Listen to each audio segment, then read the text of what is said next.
Hi everyone, I'm Chris Notarilli of Blinky Productions, and if you're watching this right now, you've probably decided to make your own question fan film and you don't know how to get the mask right?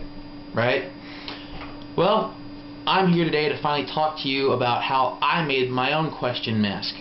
I wanted to do this for the longest time, but I didn't because I was flat out lazy, and I'm sorry. I have to say I get about an email a week from somebody asking me how I made my question mask for my fan films, and I'm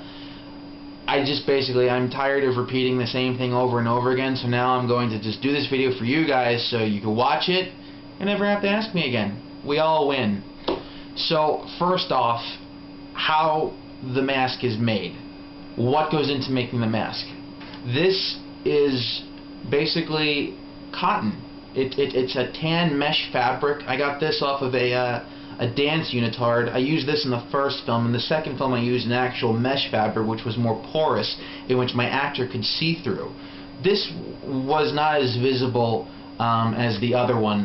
The actor Brandon Slagle, who wore the mask, had a very hard time seeing through this, so when we used the more porous fabric later on, he was much more grateful. Anyway, when using this fabric, what you have to first do is cut out the shape of the face. You have to take the scissors and go around the edges, outlining it to the curvature of your head and your hairline, making sure that it comes all the way down here underneath the sideburn, which is a very good place where you can hide the seam line, wrapping all the way around to the back of the jawline, underneath the chin, and back up. The reason why you do this is because, for the most part, anybody who's going to take a picture of you, or anytime you're going to be filmed, you're going to do a straight-on shot. There's really no point in turning your head to the side because, you know, why would you? Unless you have amazingly seamless shots. Now, many people think that you're supposed to use liquid latex to apply the mask. That is a misconception. What I use is spirit gum. Liquid latex, as you see right here, liquid latex is basically a blending agent. You only use that to blend in the seams to make the mask look like it's coming out of your skin as opposed to on top of it. The reason why you do that is pretty obvious. Most people think that the latex applies it when really it doesn't. It's sticky, but to a point, because if you sweat, it's going to come right off. What you do is, after you've taken the mask and you've adhered it with a spirit gum, and then you've taken liquid latex and blended the seams, you then take regular makeup, cover up any kind of powder that matches your skin tone, and then you basically dab along the edges here, blending it in and making it look as seamless as possible.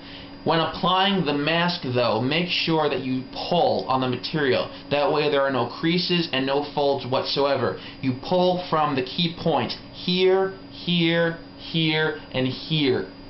The first place to apply is always the forehead, in the temple. You take some spirit gum and dab right here underneath your widow's peak if you have one. If not, good for you. You start here, then you adhere the material, start here, you pull, and then you take from the center of the material, not the edge, the center, and pull that out a little bit, so that way it will stretch around your nose. Once you have adhered it to your cheekbones, you then pull the material again, lining it underneath your jawline, and then the final piece is the chin. Make sure also you have somebody helping you. You cannot self-apply. It's freaking impossible. But if you have somebody with you, they can easily take a simple tiny pair of scissors, like nail cutting scissors, and cut along the edges, making sure that it blends in properly. And that's when you go into latexing. Now, another good thing to do to make the mask look as real as possible is, after you've taken the makeup and you have applied to the edges, do a little bit in the facial area to create depth and shadows, just in case anything comes through or the material is somehow offset to your skin tonality.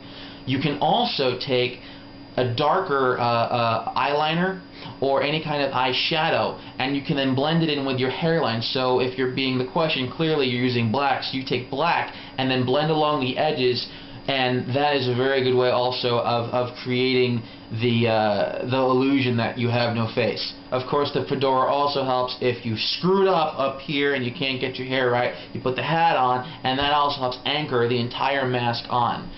The thing about the mask, You can't eat, you can't drink, you can't do anything. So if you're going to put down, make sure you're fully hydrated, you're well fed, and you're only going to be talking kind of like this for the rest of the day, because if you open your mouth any wider than that, you may pull something. And always remember, when you're doing a convention or any kind of live event, that you have spare makeup and appliances to fix whatever kind of problem you may incur.